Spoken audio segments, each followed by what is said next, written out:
Muy buenas clases. Último vídeo para ver lo que nos queda de este tema de antropología, ética y política. Y nos vamos ya a la filosofía contemporánea, a la que está más cercana a nosotros en el tiempo, aunque es verdad que no nos vamos a adentrar en filosofía, digamos, de ya avanzado el siglo XX o el presente siglo XXI, sino que nos vamos a ir a los albores, ¿no? de esa filosofía con la filosofía de la sospecha. Como veis, como veis en el apartado 5, ¿no? La filosofía de la sospecha y específicamente está remarcado el nombre de Marx, ¿vale?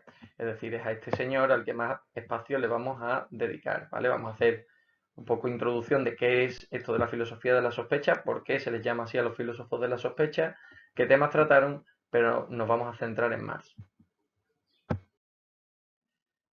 Mira, estos primeros autores dentro de la filosofía contemporánea, bueno, no es que sean los primeros tal cual, ¿no?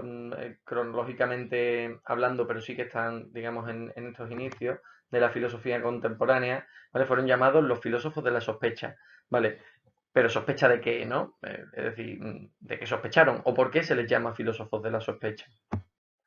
Venimos del apartado anterior, cuando hemos hablado de Kant, de hablar de la Ilustración, ya que Kant se mueve justamente en ese periodo y es la culminación de la Ilustración filosófica, lo decíamos, ¿no? Cuando hablábamos de él. ¿Qué era la Ilustración? Ya lo hablamos.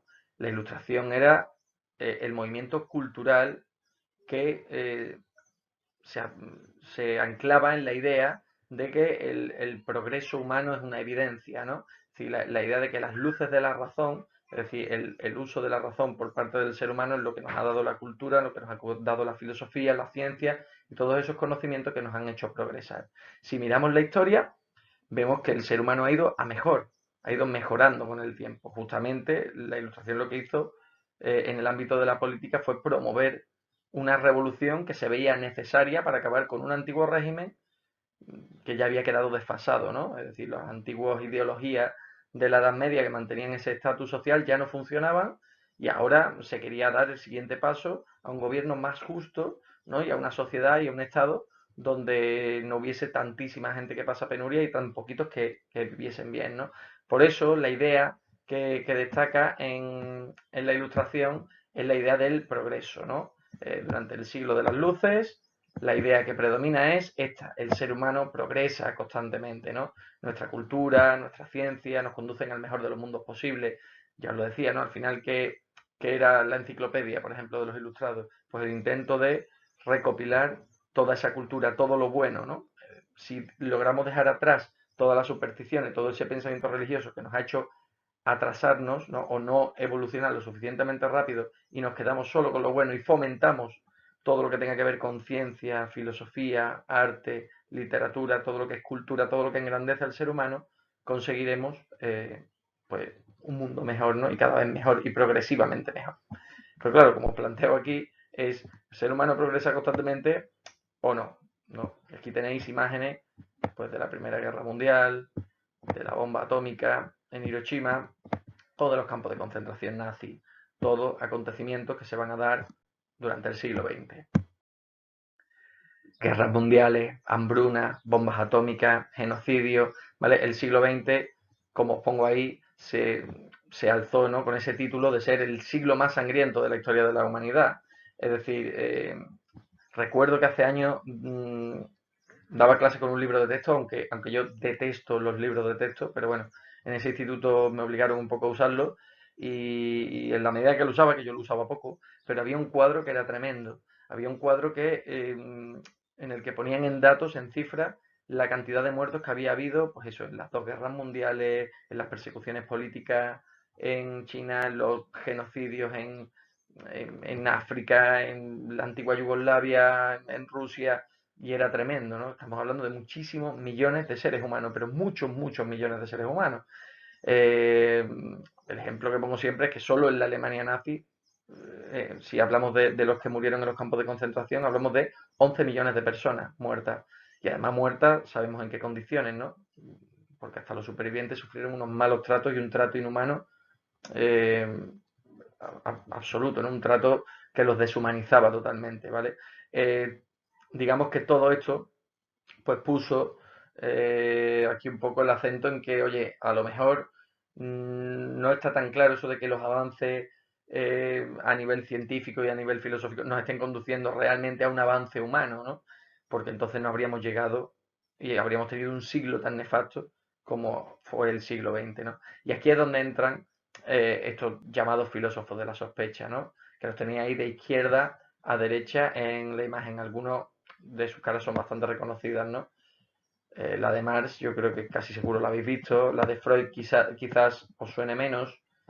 Y Nietzsche, pues a medias, ¿no? Me imagino que algunos sí le habréis visto ya la cara, otros no. Pero bueno, tiene ese bigote tan característico, ¿vale? Ahora entenderemos muy bien por qué eran llamados los filósofos de la sospecha. Ahora, como os digo, estamos en disposición de entender por qué eso de filósofos de la sospecha.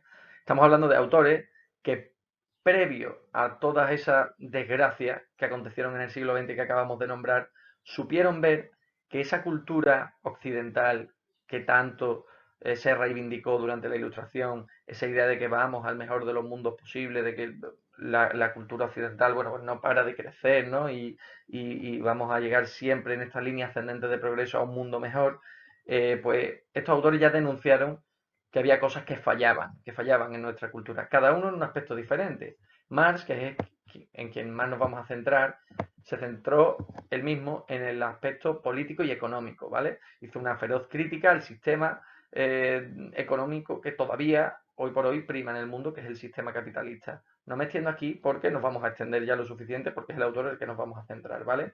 Freud, desde la psicología, descubre nada más y nada menos que el inconsciente. Es decir, que no todo en el ser humano es un proceso consciente, no está, hay un cajón oculto en la mente humana, ¿no? Hay cosas que quedan relegadas a un segundo plano, traumas de la infancia, relaciones conflictivas, familiares, episodios traumáticos que guardamos en ese cajón desastre que es el inconsciente y que dependiendo de cómo lo lleguemos a gestionar, si va dando la cara hacia el exterior, puede acabar causando enfermedades mentales incluso. Sigmund Freud es el padre de esa técnica terapéutica que es el psicoanálisis. Os sonará seguro de películas y series en las que veis que un tipo se tumba en un diván y se pone a hablar con el psicólogo de sus problemas, de su pasado, ¿no? Y el psicólogo le va conduciendo con pocas preguntas y deja sobre todo que el paciente hable, ¿no?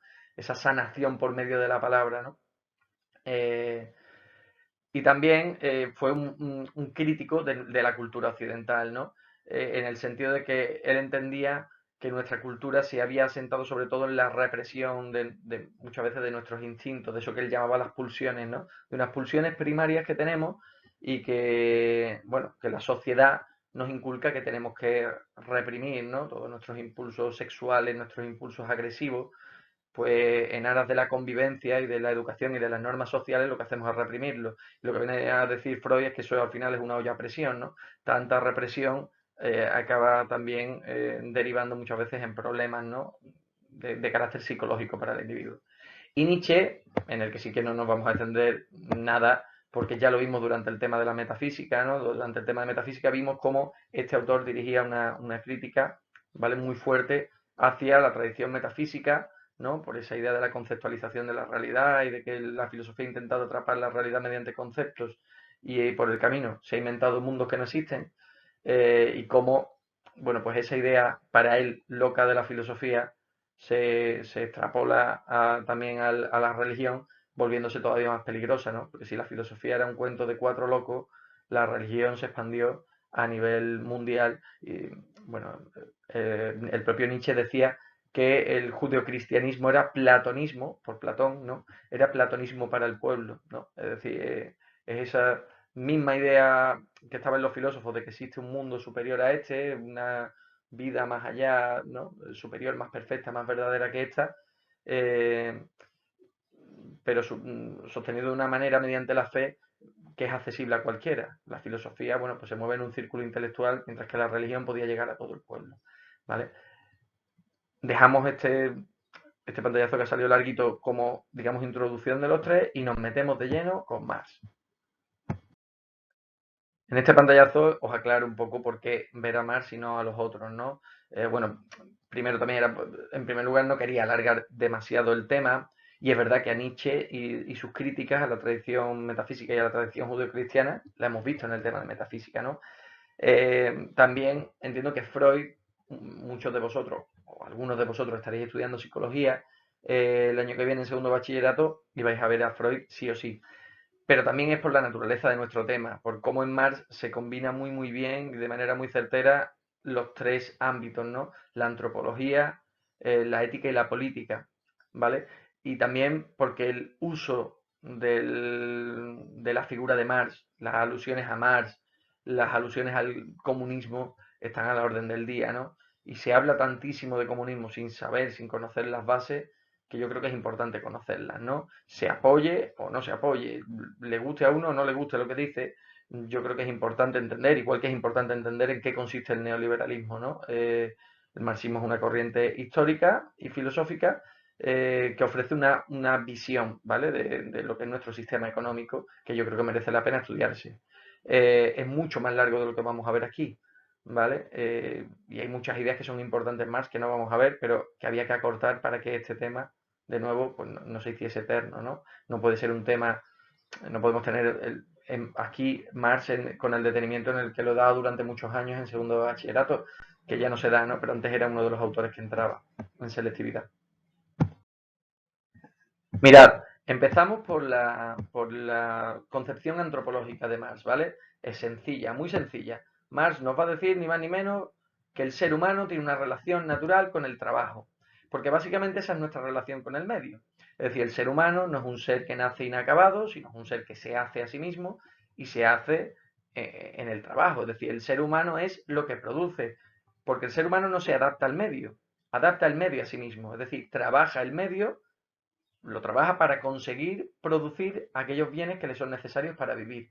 Por lo tanto, el trabajo podemos decir que es connatural al ser humano, ¿no? Es decir, trabajar es parte de nuestra naturaleza, ¿vale? Por lo que decimos, ¿vale? Porque no solo tomamos de la naturaleza, sino que la transformamos, ¿vale? En nuestro beneficio y siempre con nuestro esfuerzo, con el sudor de nuestra frente. Pero claro, hay que entender que esta concepción antropológica de Marx se da, y esta visión filosófica que va a tener Marx, se da en un contexto muy concreto. Los que prestéis atención en historia y cuando hablamos de revolución industrial sabemos de qué estamos hablando, si nos tienen que venir a la cabeza directamente las condiciones tan lamentables en las que se vivía siendo un trabajador, siendo un obrero durante la revolución industrial. He rescatado en ese pantallazo algunas de las ideas, ¿no? Que hemos escuchado muchas veces, ¿no? 16 horas de jornadas de 16 horas de trabajo, trabajo desde los 8 años, condiciones insalubres, tanto en el puesto de trabajo como en las propias viviendas, ¿no? Donde vivían hacinados muchas veces en los barrios de trabajadores, podían vivir 3 y 4 familias en pisos de apenas 40, 50 metros cuadrados. Despidos sin ningún motivo, simplemente por abaratar costes con mano de obra que salía más barata o simplemente porque las cosas van medio regular. Despido a gente, contrato a nueva gente a la que le pago la mitad, o me quedo con la mitad de la plantilla y la someto a trabajar el doble, ¿no? Multas directamente a quienes abandonaran sus puestos, y bueno, y aquí como nota, ¿no? El prohibido hablar o silbar. Estamos hablando de claro, prohibido hablar cuando te tirabas 16 horas trabajando en una cadena de montaje, ¿no? Imaginaos, ¿no? El infierno, ¿no? La revolución industrial, que fue, pues eso, la revolución de las industrias, de la fabricación en serie, trajo consigo un nuevo sistema económico, que era el sistema capitalista, ¿no? En el sistema capitalista entendía Marx que se invertía esa relación natural con el trabajo. ¿Por qué? Porque si el fruto de nuestro trabajo nos pertenece por naturaleza, sentimos que es nuestro, es decir, nosotros sentimos que aquello que hemos trabajado nos pertenece. Eh, Hay un autor que vimos entre los primeros modernos que era Locke, y Locke lo definía muy bien, ¿no? Decía contra las tesis que hablaban de lo antinatural, de la propiedad privada, ¿no? Esa idea de que la tierra no es de nadie. Locke oponía una crítica, ¿no? O un contraargumento, usaba un contraargumento bastante inteligente, porque decía, este trozo de tierra puede no ser de nadie, pero si yo ahí planto trigo, siento que el trigo que sale de la tierra sí me pertenece, porque la tierra puede no pertenecerme, pero sí me pertenece el sudor de mi frente, ¿no? El fruto de mi trabajo sí me pertenece. Entonces, bueno, pues esta es un poco la idea de Marx, ¿no? Como hemos visto, es decir, la idea de que el- el- la, la relación que tenemos con el trabajo es una relación natural porque todo ser entiende que lo que se ha creado gracias a su esfuerzo le tiene que pertenecer. Pero en el caso del sistema capitalista nos vamos a dar cuenta de que la cosa se invierte, porque el fruto del trabajo del trabajador no le pertenece al trabajador, sino que le pertenece al propietario. Y es el propietario el que va a gestionar lo que da el fruto de ese trabajo y va a pagar, ¿no? Pues durante esta época directamente con una miseria a sus trabajadores, ¿no? Entonces, en el sistema capitalista lo que ocurre es que al trabajador se le va a desposeer, ¿no? Del fruto de su trabajo, ¿no? Entendía Marx que siempre en la historia de la humanidad se habían dado estos dos polos, ¿no? Con diferentes nombres, pero al final siempre ha habido ricos y pobres, siempre ha habido dueños y amos y siempre ha habido esclavos y trabajadores, ¿no? Y toda la historia de la humanidad se podría reducir a esa lucha de clases que se ha dado constantemente entre esas dos clases, básicamente que son la clase dominante y la clase dominada. En el sistema capitalista, esas clases reciben un nombre concreto. La clase dominante es la clase de los propietarios o burgueses, muchas veces llamados burgueses, ¿vale? Propietarios o burgueses, y la clase obrera, clase trabajadora o proletariado, ¿vale? Pues en este caso es evidente que los propietarios, los dueños de las fábricas y de las empresas son la clase dominante, ¿vale? Mientras que el obrero o clase trabajadora, el que trabaja directamente en la fábrica, el que trabaja en los medios de producción, pues será la clase dominada. Y en dicho sistema capitalista, este es el esquema de funcionamiento, ¿vale? Para no hacerlo eterno, vamos a explicarlo de manera sencilla en distintos pasos. ¿Cuál es el objetivo del sistema capitalista? Crear capital, es decir, aumentar riqueza, ¿vale? El aumento del capital es lo que se va a llamar en el sistema capitalista la plusvalía. Plusvalía es el valor de más, ¿vale? Plus más, valía, valor, valor de más. ¿La plusvalía qué es y cómo se genera? Pues la plusvalía es el beneficio que se genera de la diferencia que existe entre el coste, lo que me cuesta producir algo, y el coste que me, o sea, y en la ganancia que me da el venderlo después en el mercado, ¿no? Se entiende, por tanto, que cuanto menos me cueste producir un producto y más caro lo pudiese vender en el mercado, pues más beneficio, más margen de beneficio tendría, ¿no? Es evidente y tampoco, si esto me cuesta producirlo 10 céntimos y lo vendo a 1 euro, pues estoy teniendo una plusvalía de 90 céntimos. Si lograse producirlo por 5 céntimos, pues mi plusvalía subiría, porque ya estaríamos hablando de 95 céntimos de ganancia. ¿Vale? El problema, dirá Marx, es que hay una fuente inagotable de ahorro en el sistema capitalista. Hay una manera de hacer que los costes se abaraten. Y esa fuente es inagotable, es infinita. Siempre podremos tirar de ella, que es el empobrecimiento y la explotación del trabajador. Al trabajador siempre le vas a poder pagar menos o siempre le vas a poder obligar a trabajar por el mismo dinero, por el mismo sueldo, ¿no? Por el mismo salario, trabajar más horas, de manera que te produciría más, tendrías más elementos para vender y por lo tanto a fin de cuentas te acabaría saliendo más barato el coste de lo que has producido. A ver si es cierto para pasar de pantalla aquí.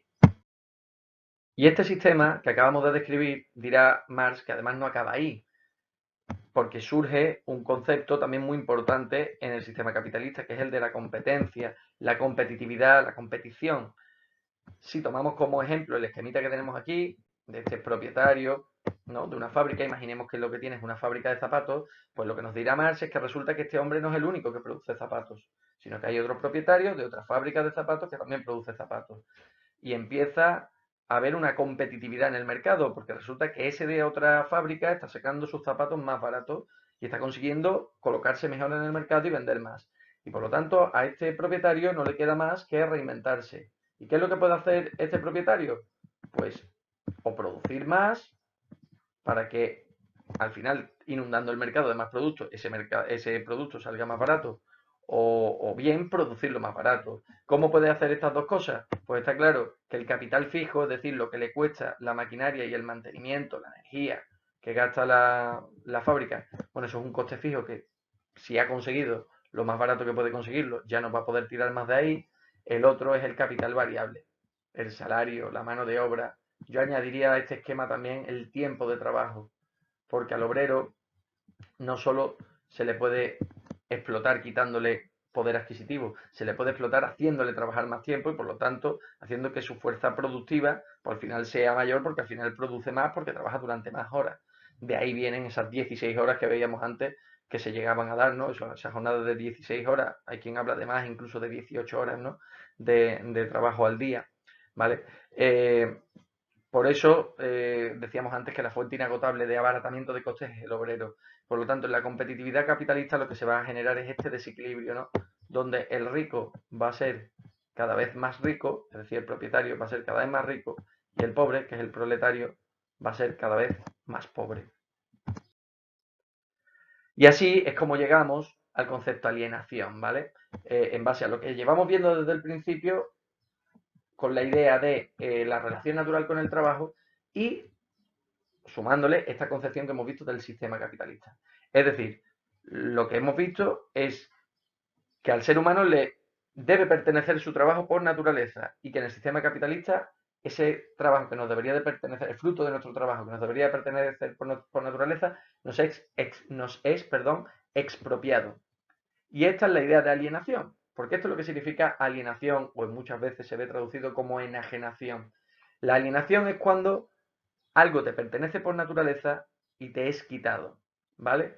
Os pongo ahí el ejemplo que pongo siempre, porque es muy famoso en el preámbulo de los derechos humanos, cómo se habla de que los derechos humanos son inalienables, es decir, que no se pueden alienar. ¿Por qué se consideran los derechos humanos inalienables? Porque se entiende que los derechos humanos los poseemos por derecho de nacimiento. Los tenemos por el mero hecho de haber nacido y por lo tanto nos pertenecen, forman parte de nuestra esencia, es decir, forman parte del valor, de la dignidad humana. Marx entendía así el valor del trabajo. El fruto de nuestro trabajo nos pertenece por naturaleza. Por lo tanto, lo que se hace en el sistema capitalista es ni más ni menos que un robo. Se nos quita algo que nos pertenece. ¿Vale? Eh, claro, os estoy adelantando la idea, ¿no? Ahí tenéis la pregunta abajo, dice, ¿qué es lo que defiende Marx que se nos ha quitado en el sistema capitalista y que se supone que nos pertenece por derecho? Pues lo acabamos de decir y lo vamos a ver en el pantallazo siguiente, el fruto de nuestro trabajo, ¿vale? El fruto del trabajo del obrero. Es esto lo que nos es quitado durante este proceso de implantación y de trabajar por y para el sistema capitalista, ¿no? Si el ser humano tiene una relación natural con el trabajo, en el sistema capitalista el obrero es desposeído, ¿vale? Y es por esto, y aquí sí me interesa esta idea, que no aparece en el pantallazo anterior y no la hemos mencionado antes, porque ahora es cuando podemos insinuar y entender y llegar a entender por qué Marx llegó a decir esto de que en el sistema capitalista el hombre deviene cosa, deviene, es decir, se transforma, se convierte en cosa, se convierte en algo. ¿Por qué? Porque el obrero al final vale lo que vale su salario, que además vale muy poquito, ¿no? Ese es el valor que tiene como productor. Y esto es algo que vamos a ampliar justo en el pantallazo que viene ahora. ¿Vale? Al ponerse precio al trabajo y al ponerse un precio muy barato, dirá Marx, al final el obrero pasa a ser una mercancía más, una mercancía con la que el propietario mercadea, porque al final especula y dice, hey, espérate, que el de la fábrica de al lado está pagándole a esta gente menos, pues yo voy a pagar todavía menos. Y lo siento, es el mercado. O, mira, es que necesito producir más barato, porque si no, esto deja de dar los beneficios que estaba dando, así que os voy a bajar el sueldo. Y si os gusta bien, y si no, pues como sois piezas intercambiables, por eso el obrero al final es una mercancía, por eso es tratado como una cosa, porque no pasa absolutamente nada por renunciar, no pasa absolutamente nada por un despido, porque había tantísima miseria en esta época que se podía coger a cualquiera, ¿no? Entonces, si tú fallas de la cadena, pues da igual. Si mueres sobreexplotado, da igual. Vendrá otro a sustituirte mañana, aunque sea por unas migajas, pero las necesitan para comer, ¿no? Entonces, es por esto, por lo que decía Marx, que al final en el sistema capitalista el hombre mismo se está convirtiendo en una mercancía, ¿no? Pues obviamente el hombre, el que está aquí, el que tira del carro, ¿no? Y le están poniendo esa zanahoria delante suya para que tire del carro, ¿no? El obrero, ¿vale? Que aquí obviamente pues es la mayoría, como siempre ha ocurrido, dirá Marx, claro, la clase dominante siempre ha sido minoritaria en número con respecto a la clase dominada. Siempre entre ricos y pobres, los pobres siempre han sido más numerosos, ¿vale? Y de esta alienación, es decir, de esta separación de algo que nos pertenece, que es el fruto de nuestro trabajo, por lo tanto estamos hablando de una alienación económica, ¿vale? Que es la básica. Es decir, como digo aquí, la alienación básica es la económica, dirá Marx que surgirían todas las demás alienaciones, es decir, todas las demás separaciones del ser humano de su esencia. Una alienación de tipo religiosa. El ser humano se despega de este mundo en una crítica que podría encajar mucho con la idea de Nietzsche, ¿verdad? Al final deseamos un paraíso y creemos en Dios y creemos en otra realidad y en otro mundo y en otra vida, porque la vida aquí, pues imaginaos, con 16 horas de trabajo al día, pues es un auténtico infierno. Una alienación también social y moral. ¿Por qué? Pues porque estamos viendo cómo se tratan los seres humanos entre sí, ¿no? Cómo el propietario trata, como hemos dicho ya, como mercancía al proletariado, ¿no? Al trabajador, cuando estamos hablando de seres humanos que biológicamente pues son iguales, son hermanos, ¿no? Pero no solo eso, también se produce esa alienación social en el propio seno del proletariado.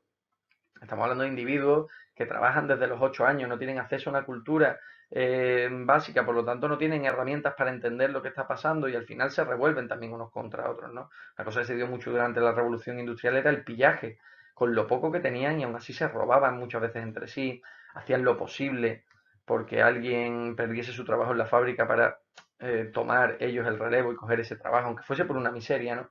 Entonces estamos hablando ahí de que esa relación natural que deberíamos de tener de vivir en sociedad, bueno, para ayudarnos unos a otros, pues sí, se ha vuelto todo lo contrario, ¿no? Y lo que tenemos es a seres humanos que explotan o se aprovechan o que atentan contra otros seres humanos, ¿vale?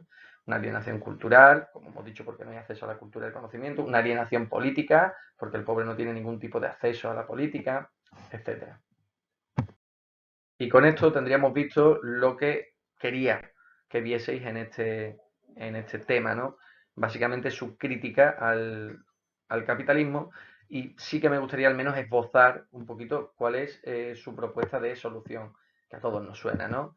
Que no es otra que el comunismo. Entendía Marx que el capitalismo se devoraría a sí mismo, que está abocado al fracaso a provocar crisis de superproducción. La idea de Marx es sencilla de entender. Lo hemos hablado antes, si el rico puede ser cada vez más rico y el pobre cada vez más pobre, pero ¿qué ocurre cuando lo que tenemos son una mayoría de gente pobre que fabrica en las fábricas, que fabrica mucho en las fábricas, pero sin embargo lo que tenemos ahí es justamente una clase social que es la más numerosa que no tiene acceso a bienes materiales, tiene un salario mínimo y no tiene apenas dinero. No hay consumo. Por lo tanto, porque si el trabajador no tiene dinero para consumir los productos, ¿quién podría consumir esos productos? Bueno, los ricos comprarán lo que comprarán, pero no se van a comprar infinitas veces la misma cosa.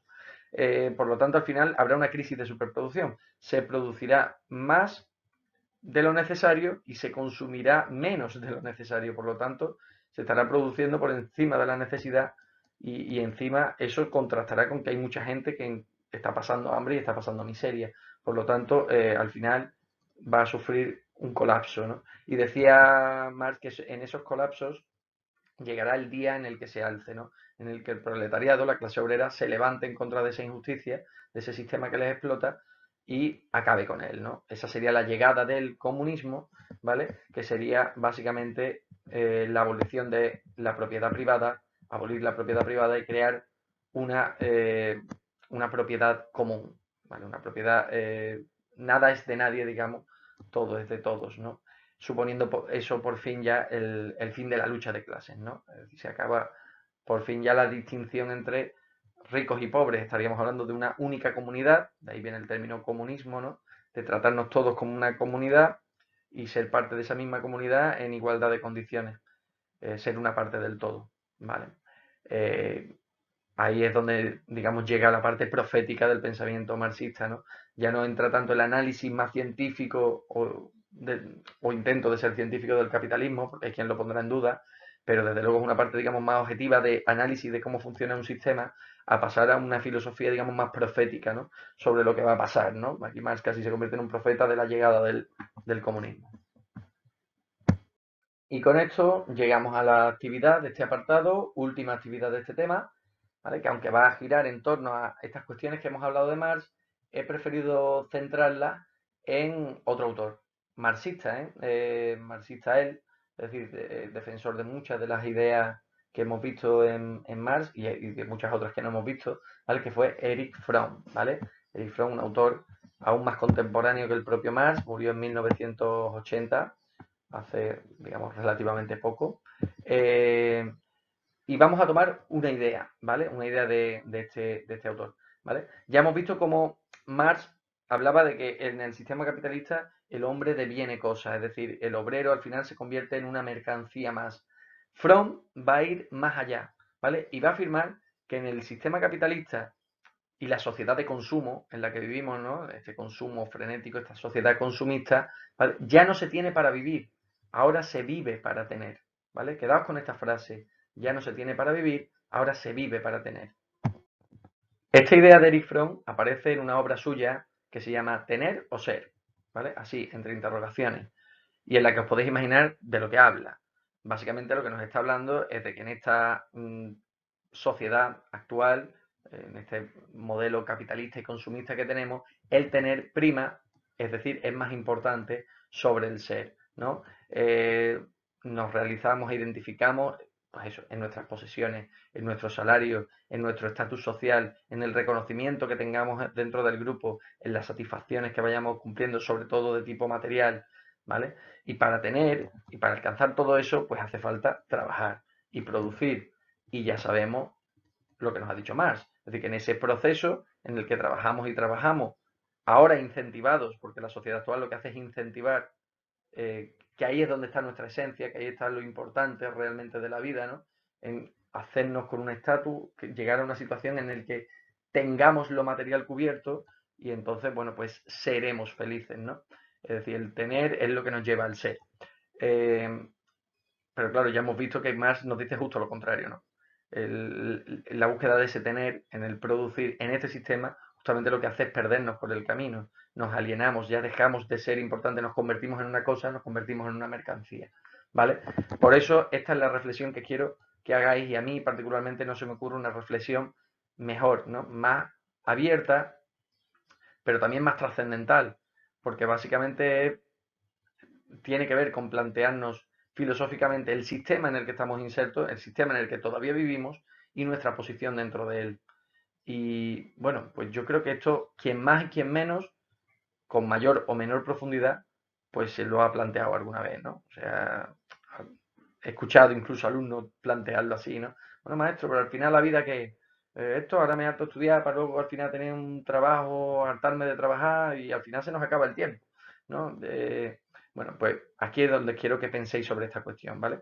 Tiene razón Eric Fromm, es decir, estamos perdiendo nuestro ser más profundo en favor de lo material y lo superficial. Y luego una segunda pregunta que se me ocurrió, ya si os digo la verdad, in extremis, pero que me parece casi más interesante que la anterior. ¿Qué espacios y oportunidades nos quedan para buscar nuestro ser en lugar del tener? Es decir, traducido al castellano, eh, ¿qué espacios creéis que tenemos para buscar dentro de nosotros y buscar algo que no sea solo orientarnos hacia las posesiones materiales?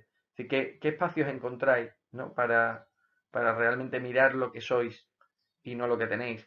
O para pensar en el día de mañana solo en estoy estudiando porque voy a querer, porque lo que quiero es conseguir un trabajo que me dé esta estabilidad económica y al final conseguir esto y esto, ¿no? Es decir, ¿cuándo os preocupáis, no? Podría ser otra manera de formularlo. ¿Cuándo os preocupáis por vuestro ser y no por vuestro tener? ¿Vale? Y con esto, pues como os digo, cerramos tema y cerramos curso. No me voy a despedir aquí porque me gustaría grabaros un vídeo de despedida un poquito más en condiciones, ¿vale?